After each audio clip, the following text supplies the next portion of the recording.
And one of the most transformative technologies that is on the horizon, and perhaps quite the near horizon, is artificial intelligence, and perhaps even artificial general intelligence. We're already living in a relatively insecure world, and I think that it's almost like a miracle that hasn't damaged us more, and especially as many of our really hardware, civilizational infrastructure, including electric grids and so forth, are possibly vulnerable to computer security vulnerabilities and zero-day exploits, which are basically exploits that have not been used at that point. And I think that becomes especially important when we think about artificial intelligence going forward. There's many companies and labs building AI right now.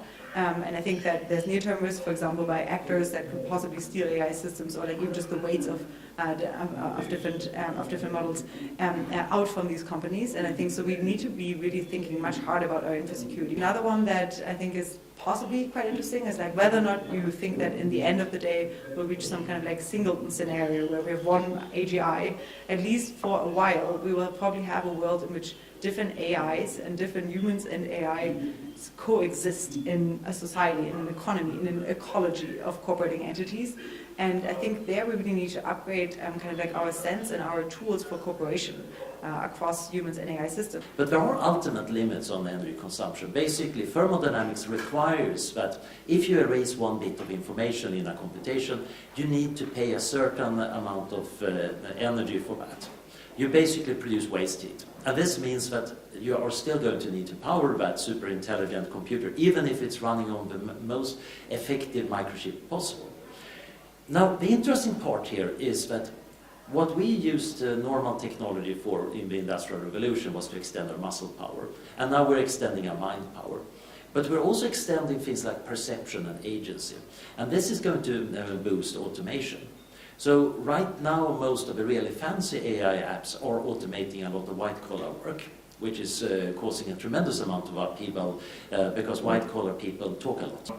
The first physical, material existential risk for humanity, which understandably receives more attention right now, is that AI might threaten our actual lives and livelihoods. It might kill us, it might take away our jobs, it might take away our ability to flourish in life. But then the second, more philosophical, more spiritual existential risk is that the prospect of AGI threatens our sense of human exceptionalism, our sense that we are the dominant species, the primary species, the most special species, the one with the most agency, the one with the most sentience, the one most deserving of respect and compassion and authority. Systems will continue to get more sophisticated, and then there will be a point where their intelligence rivals ours, and then there may well be a point where their intelligence outpaces ours, and we are no longer the most intelligent, the most agential, the most rational type of being on the planet. There is a part of neuroscience that you could be using, basically like an AI research assistant that could not only digest the literature and surface the relevant literature to yours, but could also possibly propose experiments. And at least for 2 neuroscience papers, I think that has worked relatively well already.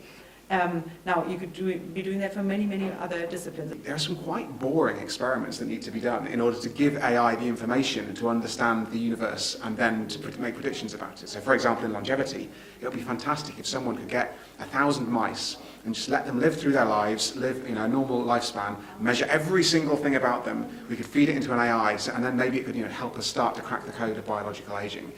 So, or observable qualities, would we start to look for in a machine intelligence where we would start to ascribe things like it having good values as opposed to it just sort of performing based on the prompts that we put into it? So we noted 2 types of issues that we need to think about regarding AI systems. One is, what will their agency and their beliefs and their values and their intentions and goals be like? And can we trust that their treatment of vulnerable populations will be better than ours? Humans are capable of both good and evil. So improving our ability to investigate their values requires improving our own value systems and achieving more confidence and consensus in our own value systems. In other words, it requires continuing to make moral progress ourselves. What regulation do we need in order to make good use of this new technology and while limiting the risks involved? Second, even if humans stay in control of AI in the future, can we feel content or safe? Who controls AI? Cui bono? Who benefits from the application of a certain design? And would the transparency of algorithms kind of be a solution to the problem, or how are we going to go about this? The first order alignment problem is getting AI to have values aligned at least with human survival. But we also want to have AI that doesn't wreck our societies. We might end up in a future where we could live like pampered aristocrats but don't have any real autonomy. But there is an interesting point. We give up autonomy all the time. We give up autonomy by being a citizen of society. We give up autonomy by being at our various organizations. And in many cases these are fair trades. We kind of understand what it means, and we can sometimes even negotiate the contract. And that, I think, is the democracy part here. The problem is, of course, if you lose enough autonomy, you might not even notice that you lost it, and you might be fine with it.